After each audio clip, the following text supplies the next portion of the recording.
This is the In Focus podcast from The Hindu.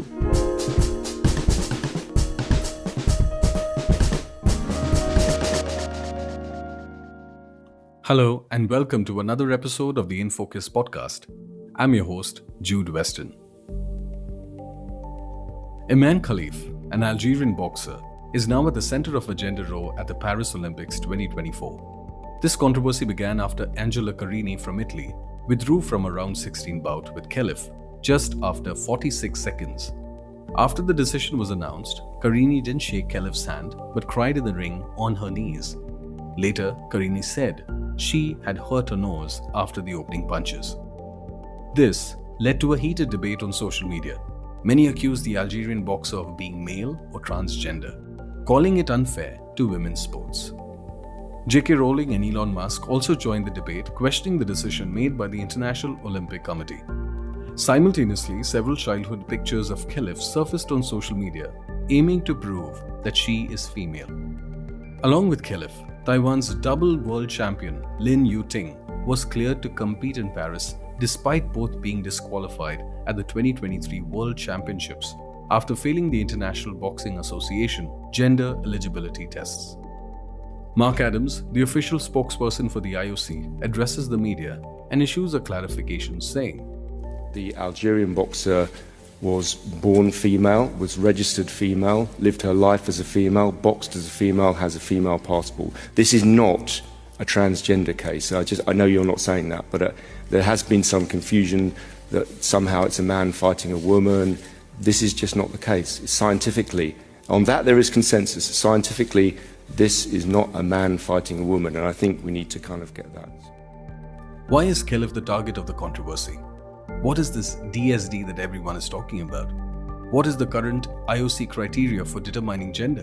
What is the ongoing conflict between the IBA and IOC? And how will the Olympic matches unfold in the coming days? We have with us YB Sarangi from the Hindu Sports Bureau to give us more clarity on this. Thank you so much for joining us, Sarangi. Thank you, Jude, for having me on the platform. It's a very nice experience every time I have come here. So, looking forward to it. Awesome. Where are you at the moment, Sarangi? I'm in Paris covering the 33rd Olympics. It's a wonderful atmosphere. And even though Indians have not done really well as per the expectations, only 3 medals so far from shooting. Still, it's an experience. It's something covering the Olympics, and I'm just privileged to living a dream right now. Great. So, Sarangi, what do you make of this gender row? What do you make of this controversy? How did a 46-second match lead to questions about whether the strong opponent is a transgender woman? Yeah, for that we have to go back to at least a year back or maybe 2 years back, because it was there. The same boxers were boxing, and IBA, that is the International Boxing Association, that is the apex body for boxing, amateur boxing. They in 2022, when they had complaints, they did tests on Imane Khelif of Algeria and one more Lin of Chinese Taipei. And again, they did the same kind of tests in an independent lab in 2023, World Championships in Delhi. And they have concluded that, they don't qualify as to compete as women in boxing. So, towards the end of the World Championships in Delhi, they were disqualified. So there were some protests in Algeria, I remember, because I was covering the event in Delhi. So, Sarangi, what is the ongoing conflict between the IBA and IOC? Why was the IBA stripped of its status as boxing's governing body? The International Olympic Committee wanted IBA, which was earlier known as AIBA, to put its house in order, because there are a lot of criticisms, a lot of complaints of large-scale funding issue, a lot of malpractices in refereeing and judging. Right. So what the IOC did was they suspended IBA, and they didn't allow IBA to conduct the boxing games in boxing competition in the Tokyo Olympics 3 years ago. Uh, so that was that, and but the tussle was going on. IB was trying to put its house in order. They were going through some reforms. Right. But the problem is the presence of a Russian man as the president of IBA, and IOC didn't like that because Umar is a very close man of President Putin, and the sponsor he got from Russia. Uh, it is also a state-owned company, so there is Russian money directly from Putin, and that's why that is the thing IOC didn't like, and that's why they tightened the screw on IBA further, and finally they terminated and disaffiliated IBA. Right now, they cannot take part in Olympics at all. So for the second consecutive Olympics, IOC did it own. I mean, they set up a boxing unit. They conducted the qualifying tournaments, and they conducted the boxing competition in Olympics. So this is the background. So in the background, a lot of words are going on. They have been going on for years now, and IOC is blaming IBA is blaming IOC, and now a third body is coming into being, that is World Boxing. They are now roping in member federations like national federations to replace IBA in the Olympic family and be the sole international federation for boxing, amateur boxing, in order to save boxing in Los Angeles 2028. So far, boxing is not a confirmed discipline in 2028. So we have to understand that because of the politics, IOC had to do certain things, like because they didn't recognize IBA, they had to go back to 2016 when IBA was conducting the boxing event, and take out some criteria and follow it up in the Tokyo Olympics, and again follow it up in Paris. So this criteria, whether it's gender or something else, these have been continuing. And but in between, IBA continued its own tournaments like World Championships, for example, and they made some changes and they suspended those boxers, which now the IOC says that these were arbitrary decisions. But IBA insists that we did it, and these decisions were ratified by our executive board the next day. And but the thing is, we have to understand that the IOC and IBA, they are at loggerheads uh, for different reasons. And what the IOC could have done is, they could have taken note, and they could have maybe found a solution. But they chose to stick to the older criteria, and they allowed the Imane Khelif and whoever is there, they allowed them to compete as per their passport, as per the existing rules in qualifying events as well as in the Olympics. Now, when the some boxers have problems with their participation, this issue has again come up, and IBA has also clarified its stance and what it did and why what. And now they're saying that we are for boxers' safety and there shouldn't be any bout between genders. So all these things are coming up. But as far as I understand, the background is a political tussle between two international sports bodies, and how it's going to take a turn in future, that we will have to see. Right. As you were mentioning about the criterias, what is really the difference between the IOC criteria and IBA? Like, what's the difference between both of them? No, there is no difference. Basically, the IOC has been following the criteria set out by, put up by IBA from 2016. And they have not, because they have suspended IBA and because they have now terminated IBA, they are not following up with their latest trends, latest decisions. They are not endorsing that. So that is the difference. I mean, IBA has moved ahead with certain decisions, but IOC, since it's not recognizing the current IBA, they are not following up. So there is a gap, obviously. Okay. I was a little confused of what is IAAF's, that's International Amateur Athletic Federation's, hyperandrogenism rule. Is this like related to anything? Yeah, IAAF now is known as World Athletics, and they had similar issues with different athletes, whether it's Caster Semenya of South Africa or Duti Chand of India, and famously Duti Chand went to the court of arbitration, sports arbitration, and won a case. And after that, the World Athletics ruled that there should be the athletes with hyperandrogenism. They can compete in certain races, and beyond that, they cannot compete. So these things, and later they also changed their ruling, their rules about participation of athletes with hyperandrogenism. So these things are continuing. This tussles are continuing.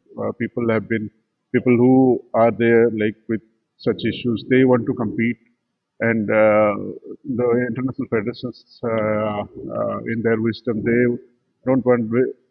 They always want a fair and even field for all the athletes, genuine athletes. So, and it's after a point, it's a subjective thing also. I mean, you cannot always, measure a thing only through scientific parameters. But at the same time, we have to draw a line somewhere, and how it can be done. That is the thing. I mean, people who are experts. They have been working on it, thinking over it, and it's been going on for years now. So, and it's changing. It's changing time to time. So we'll have to wait and see how things work. But I must tell you, I had the privilege of witnessing one of the matches of Imane Khelif. Like the next match after that Italian thing, she was to fight with the Hungarian boxer Luka. Yeah, Yes. last night, and Yeah. I just when I saw that, I just rushed.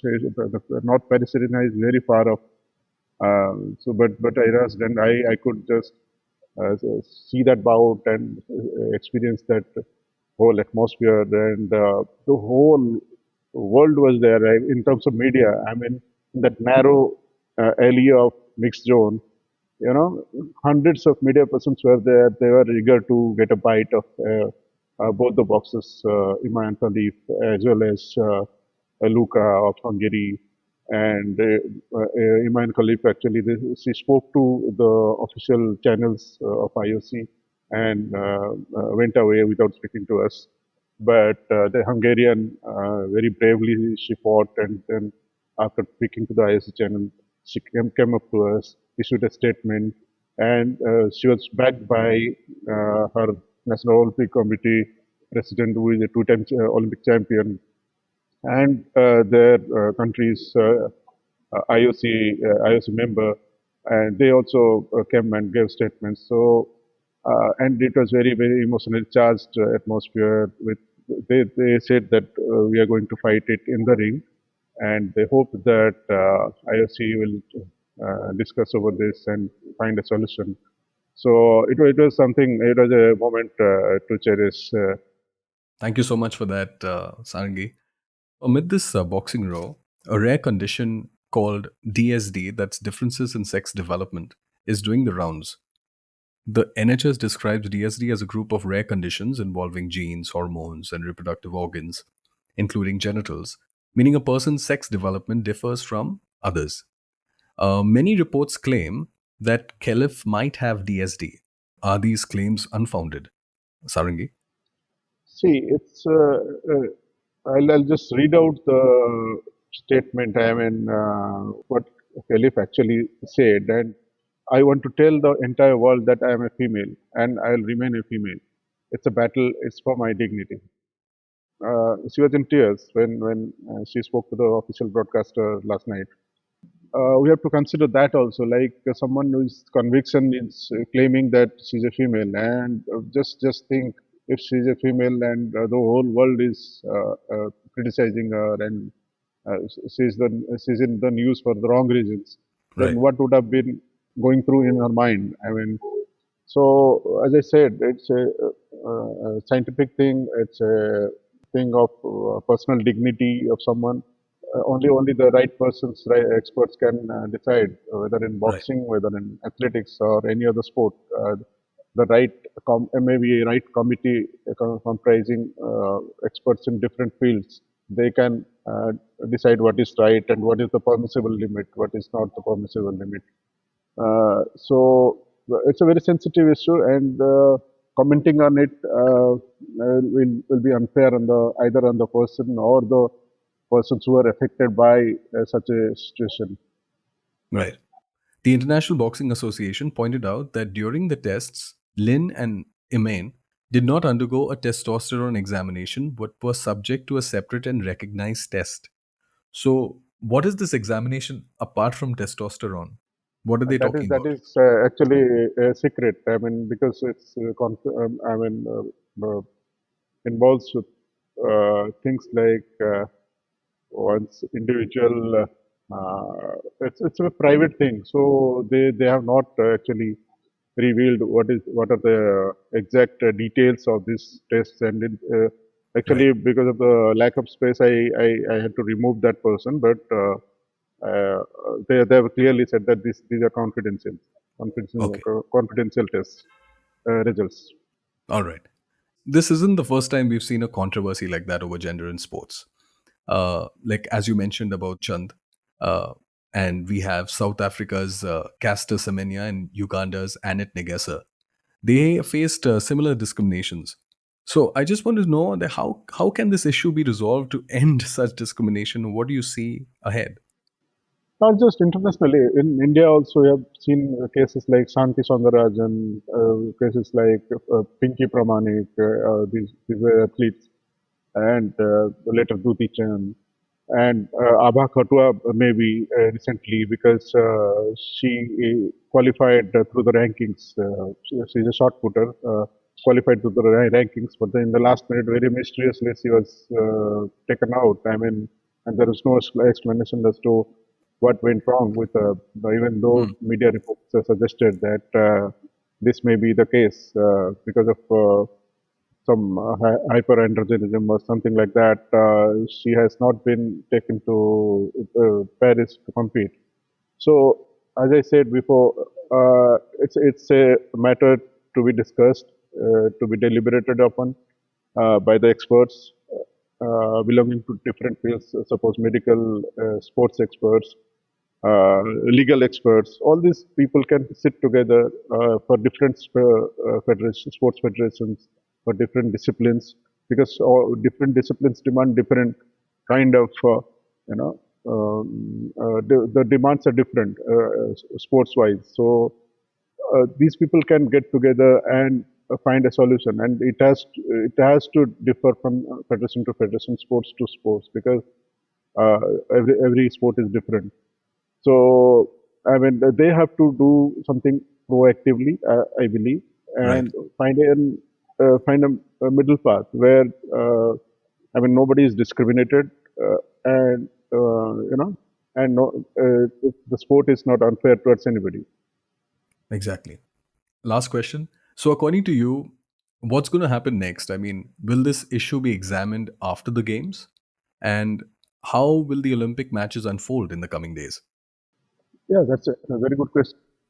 The point here is, as I told you, Olympics, boxing's existence in the Olympics that is threatened now because of the absence of a recognized international boxing federation. And World Boxing is a body which is trying to rope in as many countries as possible and take the place of IBA so that it can conduct boxing in 2028, because the IOC has already said that we have done it twice. We are not going to do it for a third time. And just think, if doesn't happen, God forbid, it doesn't happen. and boxing is out of one of the oldest sports disciplines in the Olympics, is out of 2028 Olympics. That is, America, which has produced so many legendary boxers over so many years. Olympics without boxing in America will be, disaster. For the fans at least, the kind of enthusiasm, the kind of atmosphere I see at the boxing arena here, I just can't believe that this sport is threatened as far as existence is concerned in the next Olympics. But that is sadly that is the situation, and IOC is interested to keep it. As far as my reading goes, the World Boxing is trying to take the place of IBA. They're trying to rope in as many countries as possible. So far, latest figure was 37. 3 days back, I met the World Boxing president. I was asking him, so what is the progress? And he said 37, 3 more are in the pipeline, so 40. And they want to reach 50, 15 in essence, so that they can stake a claim that we can be the next international federation. But they have to, the time in hand is very, very short. They have to do it everything before, by the end of this year, so that they can claim that boxing should stay in the Olympics. Yes. So that will, once an international federation is established, they can look into, they are the right authority to look into such issues related to boxing. Not just this issue, and there may be other issues which can be discussed upon, and the sport can be taken forward. But right now, everything looks uncertain, and we can only hope that things will improve. And one of the oldest sports, one of the most loved sports in the world, stays in the Olympics. Yes. Thank you so much, Sarangi, for your insights. Thank you so much for joining us. Thank you, Jude. Thank you for having me on this beautiful platform. In Focus will be back soon with analysis of the biggest news issues. In the meantime, you can find our podcast on Spotify, Apple Podcasts, Stitcher, and other platforms. Just search for In Focus by The Hindu. We'll see you soon.